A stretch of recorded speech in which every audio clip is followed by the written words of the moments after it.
Hey everybody, Ian Bremmer here, on the court and about to play, but first responding to an interesting piece written by my friend Steve Walt at Harvard. He responded in foreign policy to my piece called The Techno-Polar Moment. It's a really well-written rejoinder. We don't agree on all things here, and since we also happen to play tennis together fairly occasionally, I thought that what is the better place or time to give a couple of moments in response to the piece. So I would say three places where Steve disagrees with me. The first is that he looks at the technology companies, which I am describing as new geopolitical actors, and says, yeah, they're very powerful, but haven't we had really powerful corporations before? And are these really that different? I mean, you look at Alcoa and its history before it was broken up. I mean, it's enormously important in U.S. history and indeed critical for undermining national security before World War II. You look at Standard Oil, of course. I mean, all sorts of big companies in American history. And I accept that, but I think that these are differences that are very significant. They're category differences because the tech companies actually create the world they operate in. So in other words, when I look at big tobacco or big pharma, other companies, I mean, to the extent they are problems or they are misaligned with the U.S. government, it's because they capture the existing regulatory order. In this case, there isn't an existing regulatory order because the companies are actually creating the worlds themselves. The digital environments are walled gardens.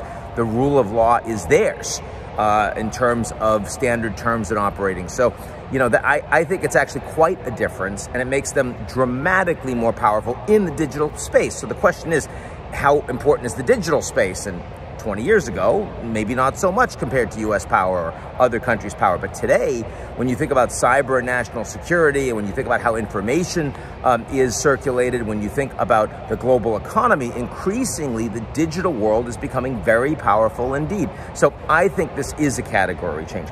Secondly, Steve says, okay, well, even if that's true, you have an awful lot of ability to go after these companies because ultimately the computing may be in the cloud, but those computers are actually on the ground, on territories that are ultimately governed by governments, by countries. And that's also true in terms of where the data is stored. It's also true in terms of where these people live, in terms of where the money is going and the taxes that they pay. All of that is true. And indeed, there are the mechanisms to go after these companies if the governments really wanted to. But first of all, you don't have an understanding of what kind of regulations you'd even want. You don't have the people who have expertise in this area, in the sector of the economy. You certainly don't have the institutions that exist that would know what it means to engage in regulations inside virtual worlds, whether it's Google's or whether it's Facebook's. I mean, I think we're very far from that.